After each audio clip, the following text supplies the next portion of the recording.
আসসালামু আলাইকুম বন্ধুরা। আজ আমার কাছে বাজাজ প্লাটিনার একটি ডিজিটাল মিটার এসছে।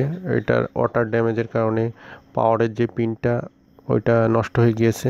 আমি এখন এই যে এখান থেকে একটা পিন উঠায় নিয়ে ওইখানে আমি কানেকশন করব। এই যে দেখুন, এখান থেকে আমি পিনটা নিব।